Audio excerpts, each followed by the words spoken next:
io voterò contro questa legge, quindi volevo dire che lo sforzo da parte nostra, visto che sono stati emendamenti condivisi, i miei, quelli della collega Guarda, è stato importante per migliorare questa legge, per renderla più in linea con le norme europee. Abbiamo tentato di inserire delle norme che facessero riferimento anche al nuovo regolamento dell'Unione Europea, dove si parla, nel caso di specie animali, anche di risparmiare dolore, angoscia, sofferenza.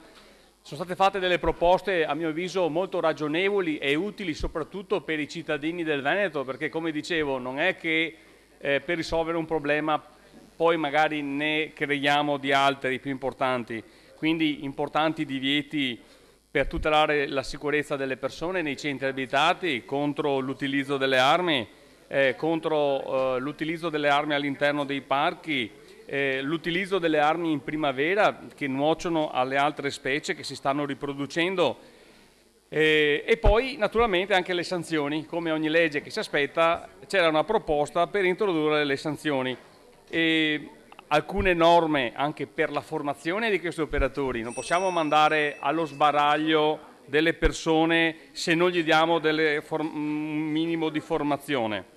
I controlli.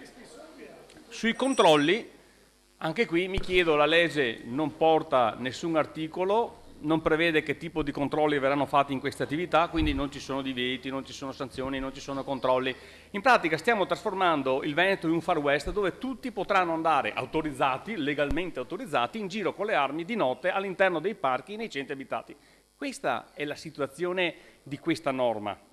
Si poteva migliorare, non è stato voluto, non è stato voluto. Una norma addirittura di buonsenso. Se si va in giro di notte a sparare coi fucili nei centri abitati, avvisare i carabinieri, la stazione competente per territorio dei carabinieri, avvisare il sindaco. Ci sono dei casi in provincia di Vicenza dove questa attività viene fatta da alcuni anni. Signori, per favore, silenzio in aula. Sparatorie vere e proprie, specialmente che hanno dalla allarmato sinistra. i cittadini e anche le stazioni carabinieri che non sapevano che cosa stava accadendo visto che la caccia era chiusa. Questo è successo in provincia di Vicenza più di qualche volta.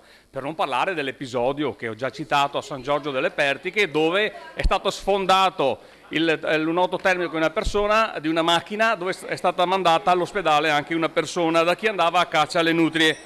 Il parere dell'ISPRA non lo avete voluto vincolante, quindi belle le parole sul parere dell'ISPRA, ma dopo noi faremo, voi Regione farete quello che vorrete, tanto la parola vincolante non l'avete voluta inserire. Per non parlare poi anche dei denari pubblici, addirittura si parla di incentivi, quindi non solo i rimborsi che si danno per scontati, ma addirittura incentivi, dicendo che tutte queste belle norme, e mi è stato anche risposto, verranno messe nel piano. Ma se stiamo facendo la legge, cosa siamo qua a fare noi, assemblea legislativa? Le metteremo qui le disposizioni che hanno valore di legge? Zanoni, non si è voluto fare. Mi dispiace, ma concludo, ho finito. Grazie. Quindi una legge senza divieti, una legge senza sanzioni, che cosa sarà? Secondo me questo è Far West, non è una buona legge.